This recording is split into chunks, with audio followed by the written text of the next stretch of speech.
Hey guys, here we go into a film study on Shawn Porter in his upcoming fight versus Danny Garcia. And I can't remember any really great fights. I mean, the Kovalev-Alvarez fight was great. I really enjoyed that.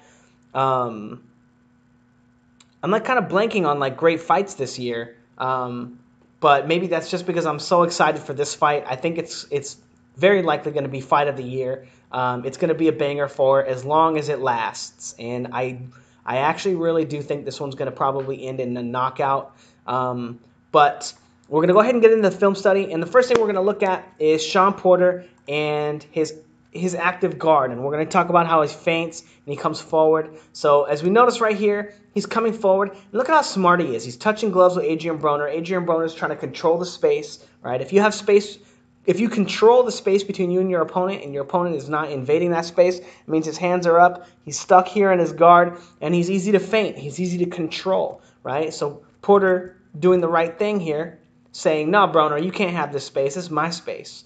But looking at his active guard, how he's feinting, he comes forward. And now look at the lack of layering on his jab here, right? He doesn't feint before he throws it. He just shoots the jab, and he kind of sees that Adrian Broner's taking a step back, right? Probably making space to counter. We know Adrian Broner. But then look at how look at how Shawn Porter gets back into the groove of feinting, changing head slots, moving his head over the line, and is really active with his guard. And then he starts feinting with the jab to get a look at Broner. Now, one thing I want to talk about real quick, and I'm not going to get to talk about it a lot during the film study because Broner doesn't get to make a lot of forward motions, but watch Broner stepping forward, and every time he steps forward, watch Shawn Porter's hands. Steps forward, and Porter changes guard. He steps forward, and as he's stepping forward, Porter shoots the jab, right? Timing him, and look at how he feints him, boom, or boom, coming forward, feints him again, right? And what he's doing is he's timing Broner as Broner fights on the lead foot. Now, this is going to be very important when we do film study on Danny Garcia because Danny Garcia has the same flaw. I think his is a little less subtle than Adrian Broner's, but we're going to go ahead and get back into the film study on Porter. Now, again, we see him stepping in with the jab and getting countered with the left hook because he's not layering his jab, right? He doesn't feint before he throws it, right before, feint with the right hand right before, right? He doesn't give the shoulder turn, and he kind of gets a little stale for a second and then explodes out of his guard. Now, another thing to point out is that when he's feinting here, although Broner is like, oh, maybe he's going to step, maybe he's going to come forward, he understands the distance, but once he gets here, as soon as Porter steps with his jab, that's the timing that Adrian Broner is looking for on Shawn Porter because Shawn Porter is stepping with his jab. He doesn't stay in range to punch with his opponent, so he's easy to time when he comes in. And notice, like I said, the lack of actual layers on his jab, so it makes him really easy to time right there. Now, immediately after that, he starts to layer his jab. He shoots the jab, ducks under the right hand, and tries to land another jab to the body. Right? So he begins to layer his offense after he sees what his opponent is defending himself with, and he's noticed that Adrian Broner is looking to counterpunch. Now, getting back to the active guard, I want you to really pay attention to how active he is. And again, also Adrian Broner feinting and leaning forward on that front foot, and how Porter is able to control him by feinting him when he steps forward. And again, with all this feinting, now he's beginning to develop with these kinds of feints, how he steps forward with the jab, he's starting to develop a layer for an effective feint that keeps Broner from being able to counter him all in the first minute. Now, it's not 100% effective, as we see right here. He comes forward, steps, ducks what he thinks is going to be a left hook, and then walks into a right hand. Then he lands, misses that right hand to the body, but catches Broner with two left hooks right there. Now, how do you film study this exactly? I don't know. We'll have to look at Danny Garcia's defense and see how open he winds up being, see how long he stays on the line. But as we can see, Porter is able to close the distance very quick, and Broner is a very fast fighter, very quick on his feet. But again, looking to layer his defense. Again, now he's shooting the jab, stepping with it, ducking the counter right hand, all in order to get into position to start taking advantage of the countering that Broner is looking to establish. Again, he didn't start with layers initially. He just came in to test the waters of his opponent. Now, Danny Garcia does like to counter too, and we'll see that when we talk about Danny Garcia and his film study tomorrow. But again, look at how he starts the second round. Now he's feinting with the jab. He's coming out with the jab, baiting Broner. Ooh, and now let's take a look. Just pause real quick from his offense. As we see, he's got that active guard. He's feinting a lot. But Broner decides to come forward, shoots a jab, and what does Porter do? He looks to counter immediately on that jab, comes back with his own jab, and Porter is able to walk him into a counter shot. So Adrian Broner essentially baiting him into countering the jab so he can walk him into the left hook. Now, is Garcia going to be able to do that? We'll see, right? We're going to look at a few more defensive clips, not very many. Most of what we're going to be looking at today is offense on Porter. And we're not going to be looking at any of the inside fighting. We're just going to be looking at the ways that he closes the distance because that's going to be the most effective or the most important part or aspect of his inside fighting. I don't think anybody expects Danny Garcia to beat him on the inside, so we're just going to kind of skip a little bit of it. Also, just because of the fact that I think Broner is the best representation, and he doesn't even get to fight on the inside against Broner, and he still beats him.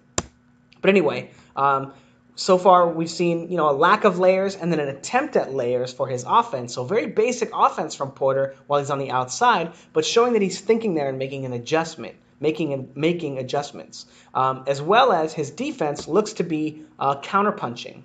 Now again, beautiful. Now he's shooting the jab, and he's not committing to it and coming in with counters. Again, figuring out that Broner is looking to use counterpunches as his defense, so he layers his offense with these while stepping with his shot, but now he's not committing to the shot anymore, and he's getting under the counterpunches and coming in.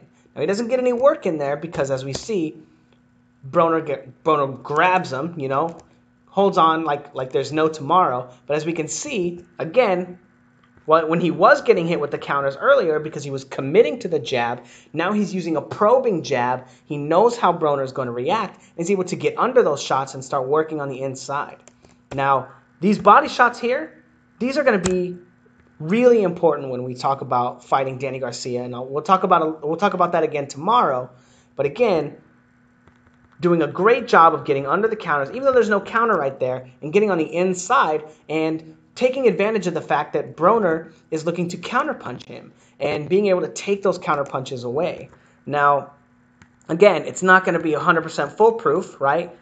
Eating that shot, but then landing his own counter too. So he's definitely still going to be getting hit. And that's the exciting thing about Shawn Porter. Now again, layering his offense, right, in a very basic way, right? Now these are very basic layers. But the idea here is that he's layering them with these very basic layers after he already knows how his opponent is going to react. So technically these are all traps for his opponent. They're not just basic layering techniques. It's kind of very similar to the style. If you watch my layering video, in the descriptions, you have Canelo who comes forward with his jab, right? Bop, bop, right? And then his opponent starts catching it. Oh, I got that shit. Oh, you ain't got shit on that jab. And then Canelo starts coming in and coming with the hook around it because he's layered it like this and he's figured out how his opponent responds to it, right? In Canelo's case, his opponent responds by catching it. In Porter's case, his opponent responds by throwing the left hook and countering it. So essentially what they're doing is the same exact thing. They're setting a trap for the defensive layer that their opponent uses to defend themselves. And although Porter doesn't land the right hand, it's important to note that he's starting to set it up, anticipating the left hook. And again, coming in, anticipating the left hook, getting his head. Look at how he gets his head off the line, too. This is beautiful. Starts over here, moves it all the way over there, away from the hook. The hook winds up hitting him in the shoulder or in the, in the collarbone, kind of, and he barely misses with his counter. And then again, he's going to do the same thing and get so much closer this time. Look at how he makes an adjustment. This time he flashes the lead hand and then throws the right hand, misses. This time he just steps forward and immediately starts throwing the right hand and almost catches Broner clean on the chin. Beautiful adjustments from Porter, who really does not get the credit that he deserves for fighting on the outside. Now again, feinting, getting under the counter, and then coming in with his own punches to close the distance and start fighting on the inside. And then beautiful, the way that he then says, okay, he's getting away from the jab. The jab is not effective, so he begins to layer his offense differently, comes in with the jab. Broner tries to catch it, and he goes around the guard and catches him with the left hook instead, completely throwing his counter game off. Beautiful work from Porter there.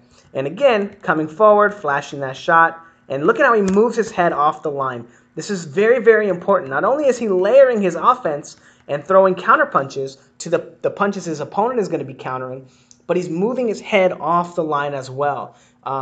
You just can't really ask for much more when you know you're going to be fighting a counter puncher. Just great stuff. Now, some of the stuff that's a little concerning is that he likes to counter punch as well. As we can see, he lands a great body shot there, but Broner is able to walk him into that left hook. My video is kind of freezing right now. Forgive me, guys. But it's really interesting because Garcia likes to counter punch as well. He doesn't ever like to let his opponents get away with anything. So it's going to be really interesting to see how they kind of come together. And also, the way that Danny Garcia layers his offense is going to play a huge part in how effective his offense is going to be because of the counter punches. We're going to really be able to see whether or not, again, that jab comes, no layering, and he goes to the body, and yada yada. Anyway, I'll just let the clip play.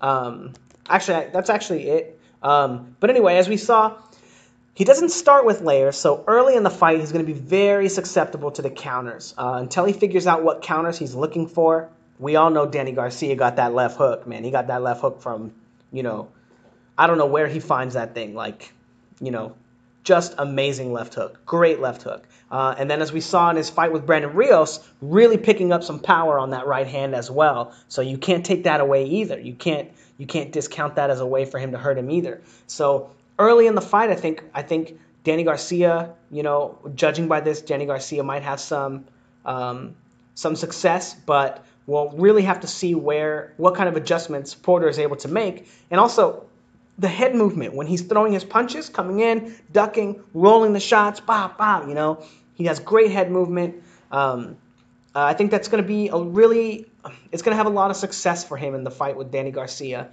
being able to move his head off the line and come in and bait counters and understand that they're coming, saying how Danny Garcia likes to counter. Anyway, let me know what you guys think in the comments below. Like, comment, and subscribe. Follow me on Facebook and Twitter. And yeah, let me know what you think, guys. Thanks.